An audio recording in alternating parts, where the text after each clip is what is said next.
Welcome to the third panel in our Cyber Trends 2024 series. I'm Chris Virtue, the head of cybersecurity for Qualcomm and the co-chairman of the Cyber Center of Excellence, or CCOE.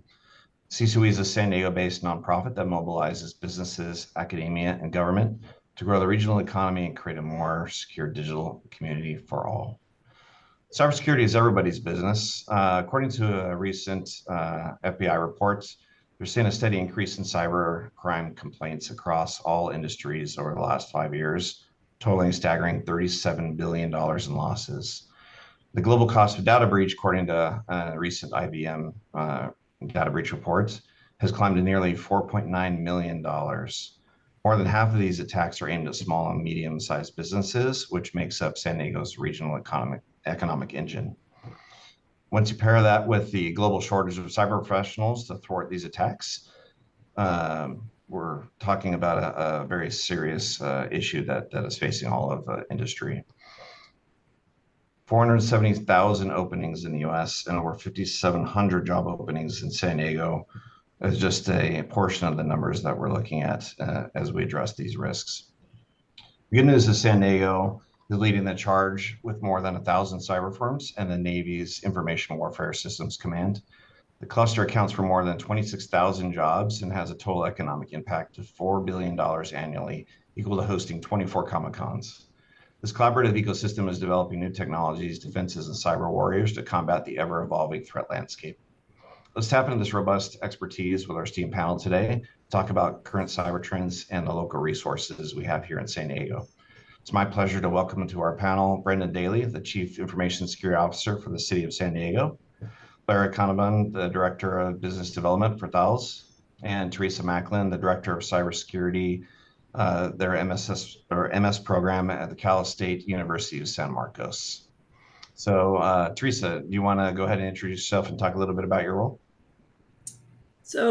Sure. So I am the retired Chief Information Security Officer at Cal State San Marcos, now just working for the master's program. We also have a bachelor's program starting up this fall.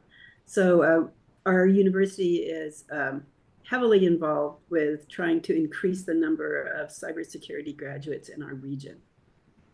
That's fantastic. Blair. Hi, everybody. And I'm here in the very hot Las Vegas area for Black Hat today. So I'm going to be talking about cyber for a whole week as well. So I'm glad to be a part of this. My name's Blair Canavan. I'm based in Ottawa, Canada, and I am currently Director of Alliances here at Thales for our PQC portfolio and most of our public key infrastructure partnerships and so on. So I'm sort of the PQC guy here at Thales, and really excited to join my colleagues today and talk about the upcoming threat as it relates to quantum and what we can do to prepare for it. So again, glad to be here. Thanks. And Brendan, want to give a short intro? Sure. Hi, everybody. It's great to be here. I'm Brendan Daly. I am the Chief Information Security Officer for the City of San Diego. I have over 25 years experience delivering IT services in the public sector with an emphasis on cybersecurity. I also serve as the cyber lead for the San Diego Regional Cyber Lab, where we offer cybersecurity tools, resources, and a collaborative environment to the greater San Diego region for government agencies and organizations. Excellent. Thank you very much. Glad you all could join us for the discussion today. We're going to go ahead and kick off the discussion talking about cyber trends. So there's a lot of stuff going on with AI, engineering to ransomware as a service to third-party risks. Blair, Thales is a huge global company. You guys see a lot of things across a lot of spaces. Do you want to kind of kick this off with some of thoughts around the key threats and concerns that really all businesses should be thinking about these days? Absolutely. I think it's great to share that we're all created equal in this respect, that we're not immune. And Thales as an organization is just as concerned about organizations that may compromise us. I'm sure you see in the news, like you said, with CrowdStrike. We as a cyber team within the greater Thales, and again, Thales is, like you said, a big company. It's over 80,000 employees, 27 business units, everything from building fighter jet components to maritime defense to encryption technologies and hardware security modules, payment HSMs, credit cards, passports. to think that compromise is limited to only our customers is not true. So one of the things that I think we're all very much aware is that we're tracking those threats and those risks. We write annual reports. We just released one specifically to the critical infrastructure side, industrial IoT, industrial controls. It's really important that we remain a little bit humble when we talk about this conversation, because like everybody, including CrowdStrike and Microsoft over the last few weeks, nobody's immune.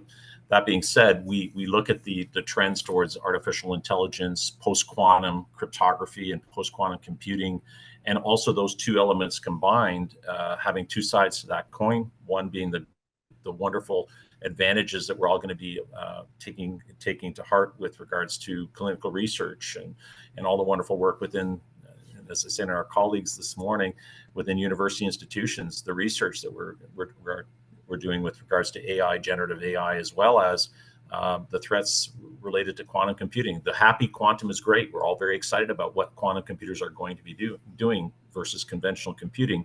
But the flip side is that, and we'll talk about this today, is those same computers in the wrong hands and with the wrong intent can compromise existing cryptography. And I think that is the table that we're all sitting at today in terms of what are we going to do when this all comes together, and not if, when this comes together, what kind of threat scenario are we looking at, and scenarios around the world. So again, looking forward to that conversation.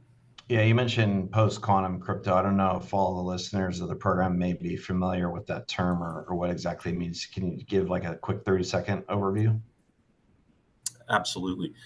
Quantum cryptography or post-quantum computing, you'll often hear those used interchangeably with PQC, is the advent of a new platform that uses a non-standard, what's called qubit, as a measure of performance.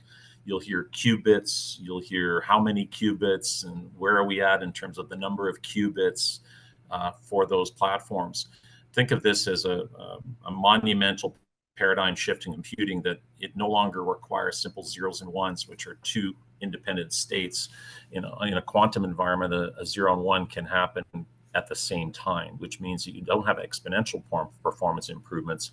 You have complete straight line up in terms of computational power when we get to what's called error-free qubits, or a certain number of error-free qubits that will be running on these platforms.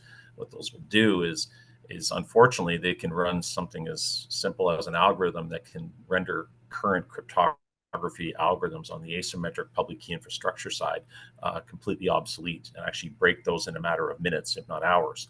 If you did the same with a conventional computer with current cryptography, it could either never be compromised or take years to even make a dent in those current algorithms. So it's unfortunately a scenario that nobody was really serious about up until about 10 years ago. And here we are in 2024, where we're at the advent of significant progress in this platform. And we can talk about that a little bit today. It's never a dull moment in cybersecurity. The kind of sand shift below our feet on a daily basis, or maybe even faster than that sometimes, I think, right? Trying to keep up with, new attacks. Everyone's familiar with probably ransomware these days, to, what you're talking about is the fundamental underpinnings of our, secure and trustworthy computer systems across the internet basically becoming obsolete, in a matter of years potentially, right? So, Brendan, as the lead for security at the city, you obviously are playing a huge role in terms of the region's resilience and worrying about threats, to how we're all living our lives here in San Diego. And San Diego is a huge hub for obviously defense and the high tech development, or which Qualcomm plays in, and education and lots of tourism and all these kind of things. How do you think about the cyber challenges from your chair? And you mentioned the San Diego Regional Lab. How is that kind of helping in your mission? Yeah, sure. So at the local level, what we're seeing specifically, even more so with smaller organizations and government agencies, is a gap in the availability of cybersecurity professionals, as well as cybersecurity resources. Many organizations traditionally would put cybersecurity as a supplemental duty of the information technology department, while we utilize a lot of technology in cybersecurity, it really is its own area of focus and requires specific skill sets as well as access to tools and resources to really operate effectively. As a matter of fact, that's one of the reasons why we started the San Diego Regional Cyber Lab.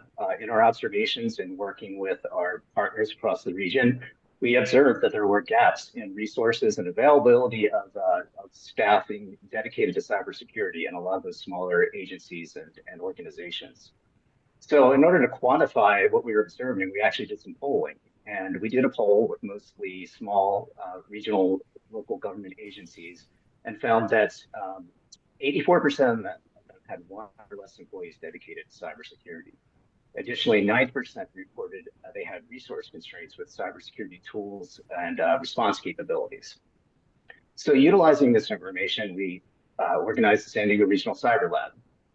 With office space provided by the City of San Diego and 2 rounds of Department of Homeland Security funding, we were able to launch the lab in 2021.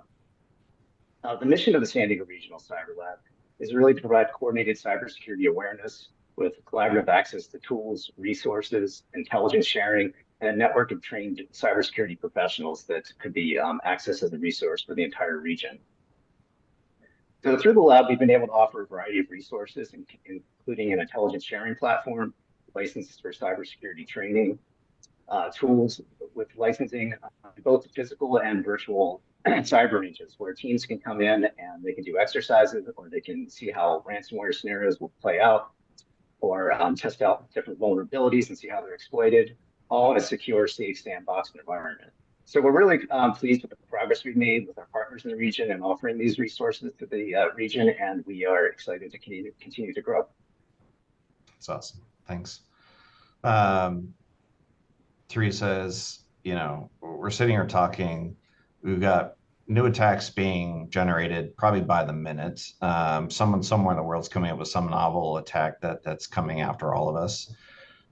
We've got, this kind of end-all scenario, post-quantum crypto creeping at us day by day, where we've got to rethink, how our applications and networks and computer systems are working. And there's a lot of work involved to go ahead and switch to something new, whatever that's going to look like, right? And then we're talking about, the shortage of workers, not just in San Diego, but in the state and in the US and globally. So as you step back, education is kind of at the center of looking at all this stuff together, right? Looking at the attacks, understanding through research what's going on, educating people to step into industry and tackle these challenges. How do you envision kind of this evolving, and how is not just San Marcos, but overall kind of academia and the industry coming together to tackle these challenges? Well, academia has responded by, creating cybersecurity programs. So most of us have an advisory board, and we ask our regional partners, what do you need from us? How are we doing? And frequently, probably about 2014, 2015, these advisory boards started responding with, we need cybersecurity professionals. So there's a number of different responses. I think most institutions around here have responded somehow. It takes a while sometimes to create a new program, but you see these. Our master's program has been operating since 2017, I believe it is, or 2018 possibly. The others, there's a AA degree from Palomar College. San Diego State incorporates it. National University, everybody, whether it's a certificate program or a degree program. The universities and colleges are trying to step up. What remains a problem is we can't graduate people fast enough to meet the requirements. So there's still a talent shortage, and that's often referred to as a big problem for not just the region, but for everybody.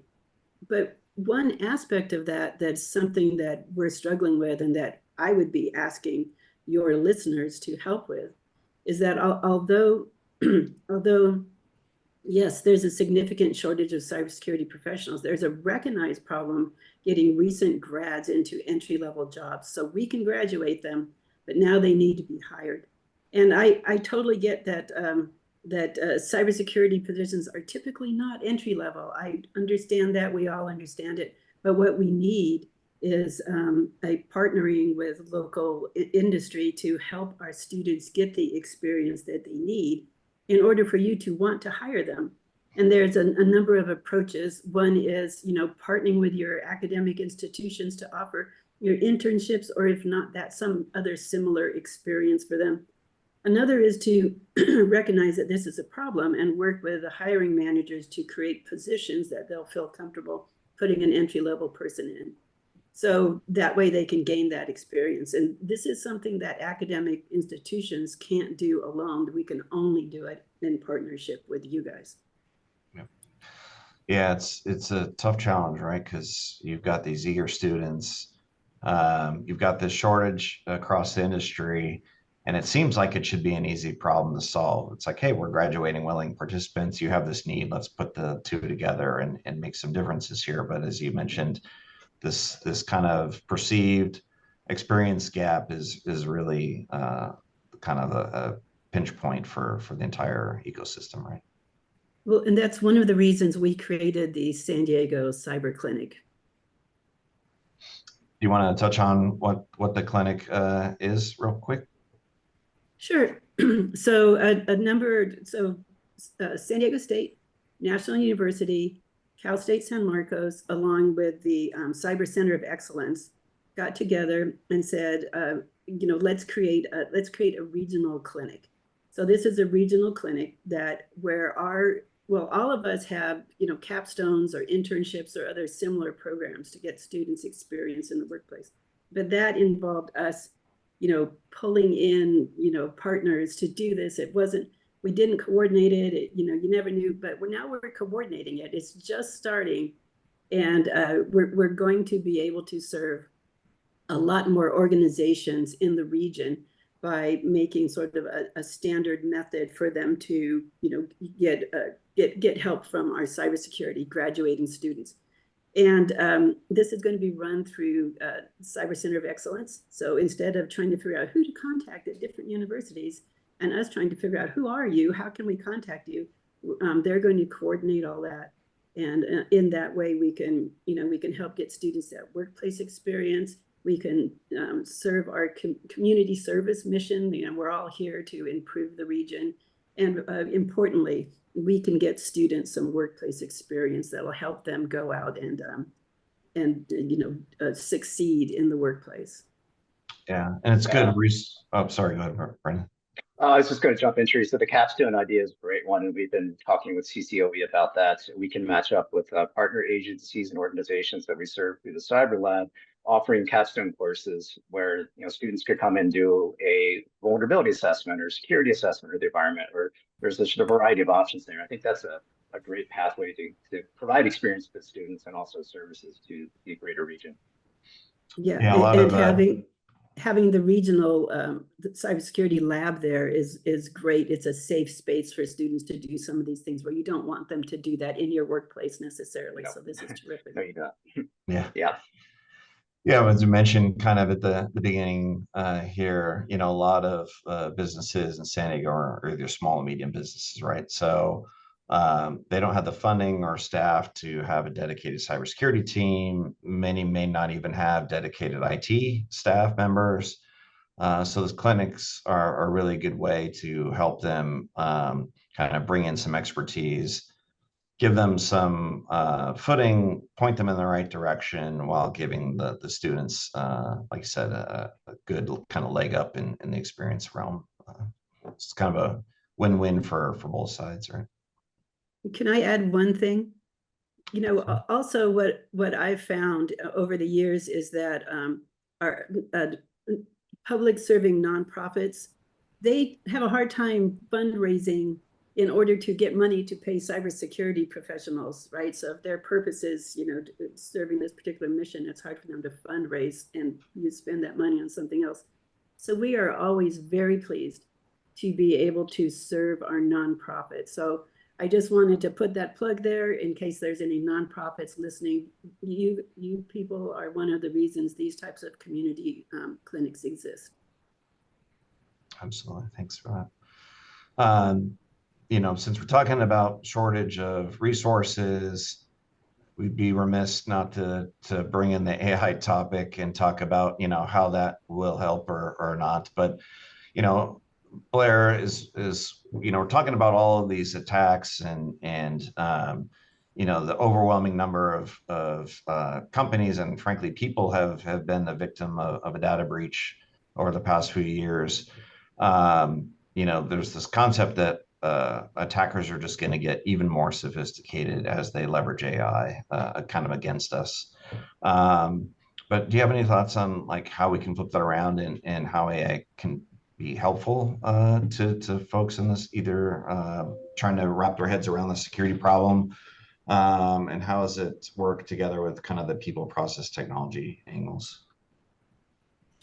Absolutely. This is a dilemma I think everybody here on this call is well aware of, is that AI, as we've said, can produce some incredible results from a clinical research point of view. But conversely, it's that flip side where something is AI driven or a social engineering breach is AI bots and all the other examples of active AI doing what they're doing. So this is where I think flipping the coin, or I should say flipping it, reversing the scenario, is organizations who are embracing from a cyber point of view, determining what is coming in as an AI-based threat or an ML, machine learning type threat.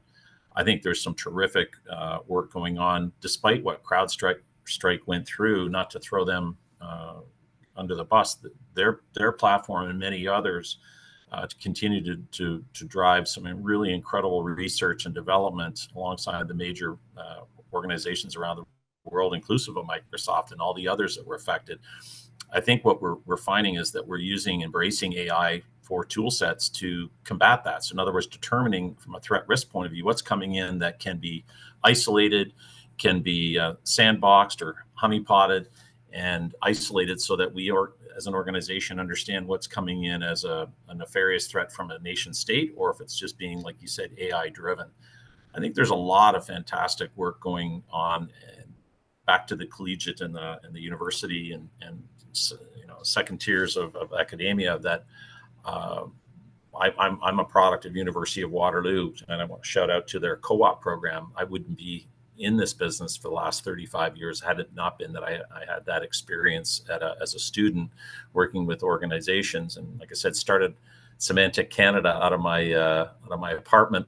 So I'm pretty proud that here we are a few years later. We haven't fixed it, but we're doing a lot better. So anyway, long story short, I think that where we're seeing the tables turn, and I'll let my colleagues jump in here, is just the fact that those that are using this to perhaps breach an organization are not aware that there's some pretty smart people on the other side of the table factoring that and figuring out ways to, for example, reduce the number of real threats so that we can focus on what's an actual potential compromise. Threat intelligence tools, sharing information across those things, data exchange layers that can do this across. So as one attempt is made at a level over through a firewall, here is shared across the enterprise, so that other tool sets and SIM tools can capture that and say, hey, they tried to get in here, they didn't, but they're trying also to get in here. Guess what? We now know that that's an active, maybe AI-based threat that we need to work on right away. So I think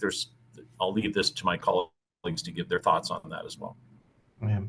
Teresa, I imagine AI and security is a huge kind of topic of interest for the curriculum on your master's program, but also just students, you know, wanting to get into this field. They're interested in cyber, probably super interested in AI. What are you guys seeing on the academic side in terms of how these come together for good or bad? Well, on the academic side, there's a lot of research being done right now. You know, I'm on a number of different organizational groups that talk about exactly how we're structuring an academic response to it. And of course, there's no one answer. There's 19 answers, and these range from from very detailed mathematical models for research to, you know, who's using it to grade papers. You know, does it create your root? I mean, there's all sorts of responses to it.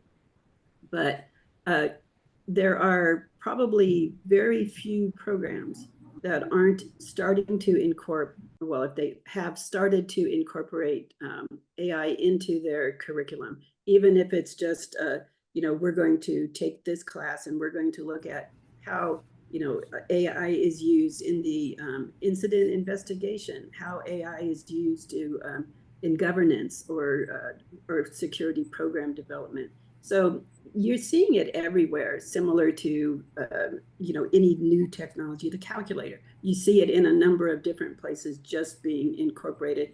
And then ultimately, I think that we'll get probably a number of very focused semester long or quarter long or whatever you're in programs that are talking about the emerging areas of AI.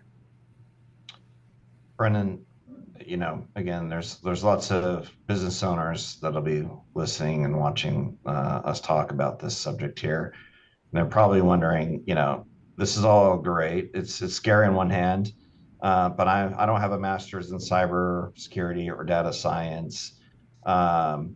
Is there like a chat GPT for me that will help with cyber, or how does that work? And so we've got been working with a group of folks on what we call the My eCISO tool. You want to talk a little bit about what that tool is and how it can help businesses in San Diego? Yeah, absolutely. So AI has the potential to be a huge productivity tool, and that applies to both the good guys and the bad actors out there, as Blair was describing before. So speaking to the good guys at the San Diego Regional Cyber Lab, one of the most recent tools that we've been able to provide is something we're really excited about, and it's called My eCISO. And My eCISO is a generative AI chatbot that allows a participant to have a conversation with a virtual chief information security officer that's trained to be an expert on the NIST cybersecurity framework. So My eCISO takes the user through a conversation, asks questions about the cybersecurity posture of your organization and other relevant questions based on the NIST cybersecurity framework. We designed it to be secure so that only the user participating in the conversation has access to that conversation. The conversation can be paused and circled back to within 30 days. The conversation may be deleted at any time or will be automatically deleted after 30 days. So at the end of the conversation, My eCISO provides a report card based on the NIST cybersecurity framework, as well as recommendations that can be used to create an actionable items list. The report could be used to take back to your board of directors or your management team to justify funding or positions, or it could be used for educational purposes. It's really flexible and easy to use. All you need to do is register with an email address, and you can find it at sandiego.gov/cyber-lab or myeciso.com. But it's really simple to use and it's really flexible. So it can be used by an IT administrator at a local school district that wants to get some quick answers or get a quick assessment of their environment. Speaking to a small business owner, it can absolutely be used by a small business owner with little or no cybersecurity experience, and it will adjust the conversation based on that and provide relevant recommendations based on that as well. We've had personas such as an 8th grader using it and wanting to help grandparents set up a secure home Wi-Fi network. It will actually give you good information on how to do that. So it's been a really fun tool to develop. We were able to release it in partnership with the CCOE, Cal Poly's Digital Transformation Hub, as well as Amazon Web Services, allowed us to bring it all together and release it earlier this summer in June. So we're excited to see where it goes. There's been some press out about it, and we're definitely seeing a lot of attention on it. And it just really is a great resource. It's not only accessible to the region, but anyone with an email address can go out and register for it. That's fantastic. So as businesses engage with the tool, they get these recommendations. They may not know exactly what questions to ask, or if they get recommendations, they may have questions or more follow-up where they want some kind of more hands-on help to interpret the recommendations or maybe even implement the recommendations, right? So Teresa, you talked earlier about the clinics. How does that then step in and help the companies kind of synthesize and understand what this tool may be bringing to them? Well, We haven't connected it up yet. We just got the grant. So we're not, we're not actually, we're still in the mid planning stages.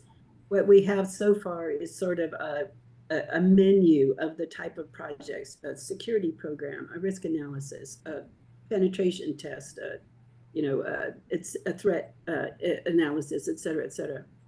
And so we have sort of a list of the type of things that we're preparing to offer. And one of these could be implementation of of the results of your interview with my eCISO. So there's a number of things that an organization would get through my eCISO. I'm making this up on the spot, so people. Yeah. So hang on.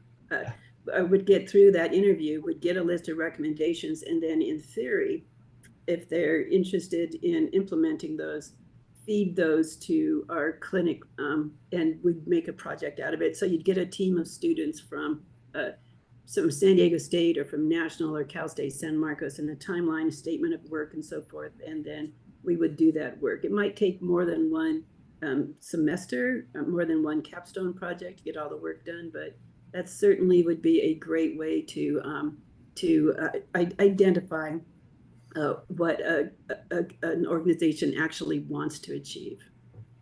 That's great, Teresa. Yeah, another use case. So thank you.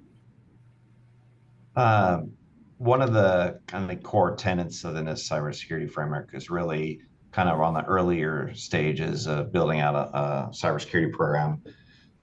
First thing to do is understand what is it that you're trying to protect, right? So identifying your assets and your crown jewels, right? And so this kind of asset inventory is one of these kind of key steps in building a good cyber program. That touches very closely, I think, Blair, to what you were talking about on a post-quantum crypto, which that involves understanding kind of where all your crypto assets are, right? And again, for a small business, they may not have any idea where they're using cryptography or how to prepare. So as they're going to be reading more and more about this topic, there's a lot of steps involved preparing and giving yourself time to understand where all of the applications and things that need to be swapped out are. So how do you start to wrap your head around that as a small business owner, medium business owner in San Diego? That's a great question. Is if CISOs and chief security officers didn't have enough on their plates, now they're being told, all that crypto that you've been relying on for the last 25 years, I'm not saying that you're in trouble, but it's going to have to be swapped out. This is a monumental undertaking for any organization. So to your point of small to medium enterprise or those that don't have necessarily a budget, how do we get started? And so you've alluded to a simple task, but it takes some doing, is working with, seek advice. And we're one of those resources that you can reach out to, because there's tool sets available and varying price points available that will do an inventory of your cryptographic assets, which arguably up until for the last 25 years have not really been of concern, because when someone says I've got cryptography, they're already one step ahead. I'm using this type of cryptography, RSA and ESC. These are ECC. These are standard cryptographic algorithms put in place and embedded in everything from your phone that you carry around every day to anything you do on the internet. But now organizations who have written their own code, who are using other people's applications, who are relying on these said technologies, they have a lot of certificates, they have a lot of keys, they have a lot of ciphers, they have a lot of things in their organization that are considered cryptographic assets. There are tools available from companies like Sandbox AQ, from IBM QSafe, from InfoSec Global AgileSec that will do a complete rudimentary discovery across your enterprise. No different than looking for data and understanding what the value or what type of data you have. This is a separate paradigm of looking at your underpinnings of security. And once you have that even sample size of that data set, let's say you just look for your certificates, now you can easily reach out to your partner organizations or organizations that I belong to, a large ecosystem of vendors, and we'll offer up those service capabilities and give you a sense of, okay, what do I have to fix? You can't do it all overnight. It's going to take some time. And to rest everyone's concerns, quantum computers are not going to be here to break crypto in the next 6 months, in the next 12 months. It's arguably 3 to 5 years before we have enough error-free qubits that are going to be able to run those algorithms, that are going to be able to compromise those cryptographic algorithms in place. But here's the thing. When you go to look for all those assets now, you're going to find old crypto that you should have swapped out some time ago. You didn't know your developers were using something old, or you didn't know an application that you're relying on was using something old. And just like any other technology, they've got to be upgraded. So a lot of what we're talking about is change management.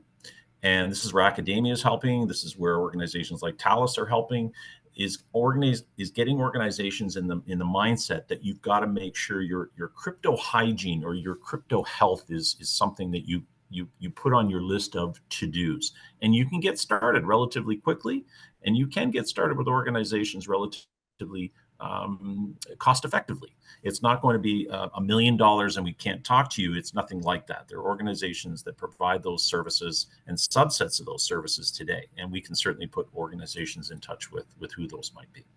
Yeah, and I imagine a lot of listeners at their companies may be using software as a service companies. You know, my email's hosted on Google or Microsoft, or someone else is providing me my finance applications in the cloud, for example. So, you know, some of the work may be then pushed onto those vendors who they're the ones who have to get ready for this. Correct. But, you know, would one option or maybe a good course of practice be for those companies to start asking those vendors, what is your plan for dealing with post-quantum crypto? Do you have one? Are you thinking about this? And from the customer aspect, push your vendors to be considering this future problem. Spot on. And it's holding others accountable. To your point, we recommend that as you request for proposal and on anything, or you're asking those questions, that you're overt about it and you ask that exact question. I can speak that Qualcomm, I've sat beside your colleagues in public key infrastructure consortiums, and you have embraced post-quantum extremely well, and making it a matter of fact that you're building that safety into your product line.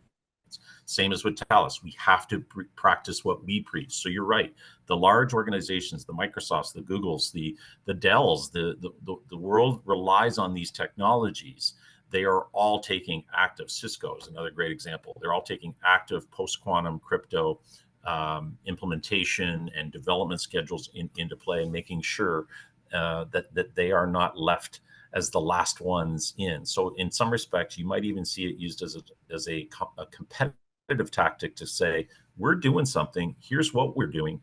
I would just say, compare us to your other incumbent technologies or the ones you're considering implementing over the next couple of years. If they don't have a post-quantum story, just saying, they probably should. Yeah, and I think, you know, that the accountability for your vendors in terms of what are they doing for cybersecurity of your services, your data. I think that's a critical component of really any cyber program these days. Certainly, it's an aspect of the NIST cybersecurity framework, and it's more and more importantly, I think, a topic, you know, among insurers and regulators in terms of how are people managing these systemic supply chain concerns, right? And so, you know, we talked about a couple resources today. You know, the My eCISO tool could be used as a kind of an expert, basically, to query in terms of how do you build a series of questionnaires, or what questions should I be asking my suppliers around their security programs? What should I be putting in a contract from a security requirements perspective? Teresa, like when you envision the clinics fully stood up and helping companies in the region, the supply chain kind of questionnaires and preparedness, one of those aspects that would be, you know, potentially a project scope area? Yes, I do think so. Yes.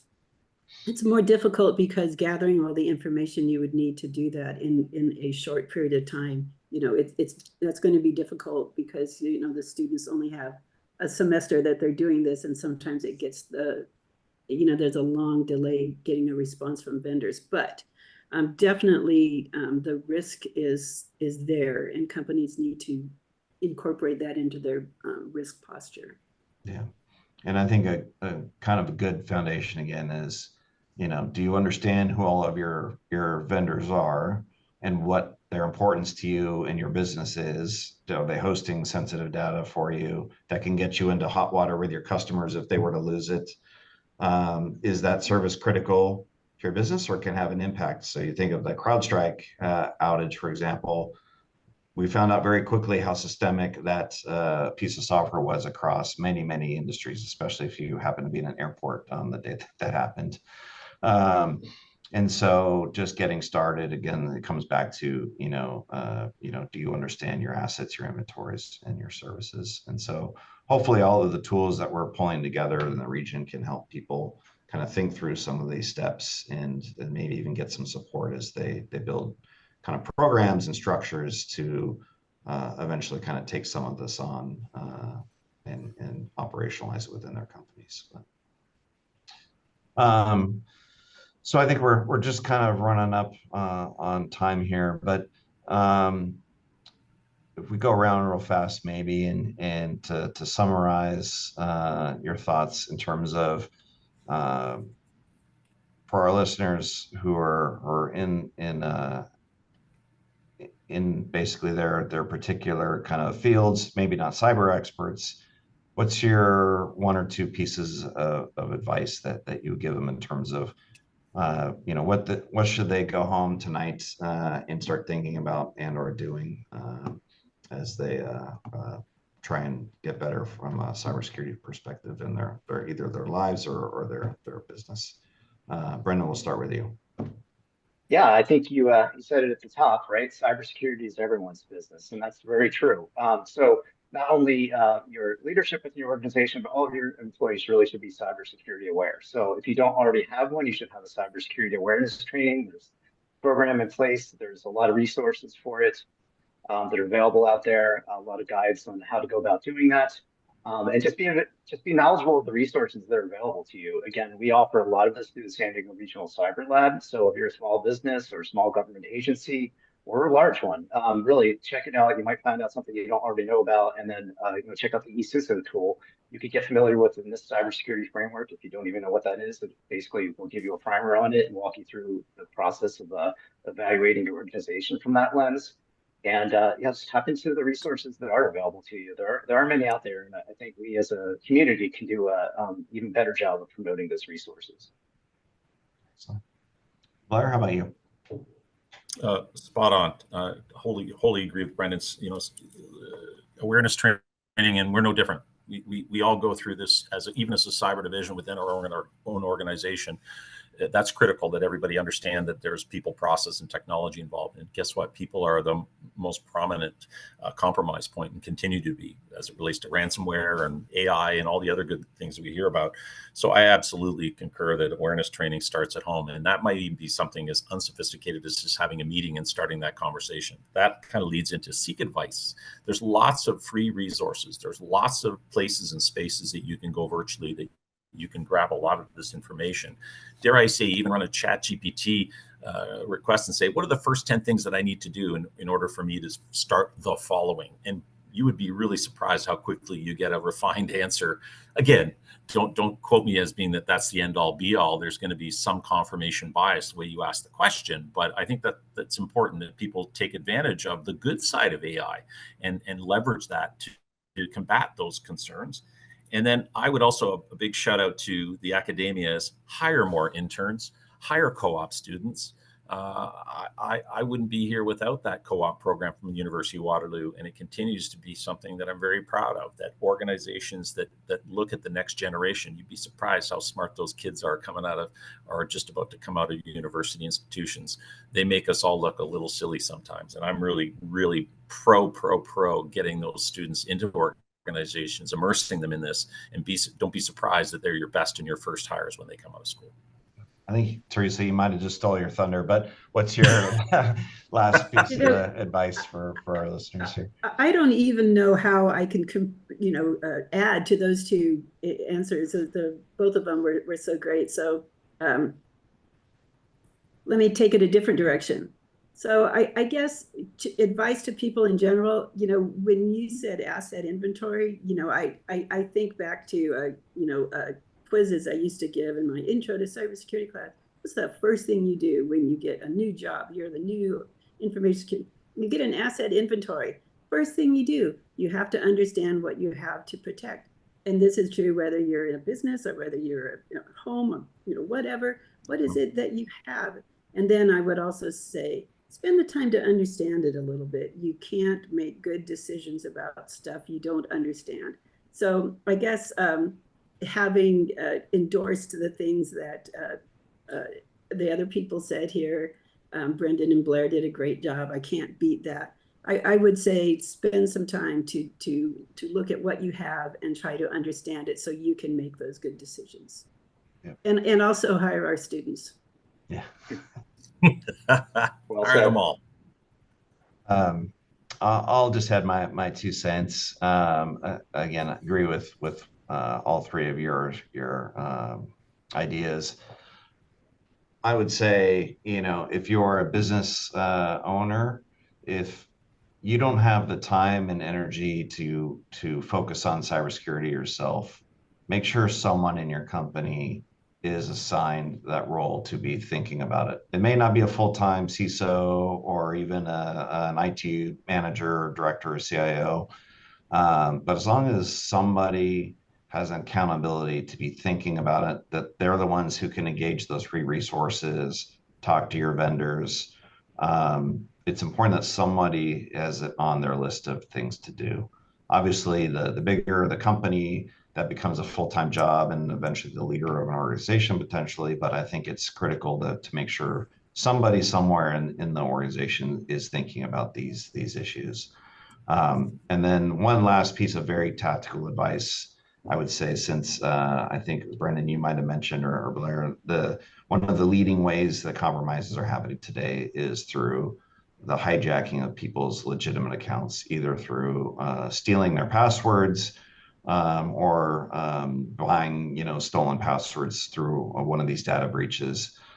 So first thing you should do before you go to bed tonight is turn on multi-factor authentication on every account that it's available for, starting with your email, probably. So I think that's the number one, probably best control that would stop the attackers from getting into your company or your personal accounts today. So I would make sure that's like the first step you do before you go to bed tonight.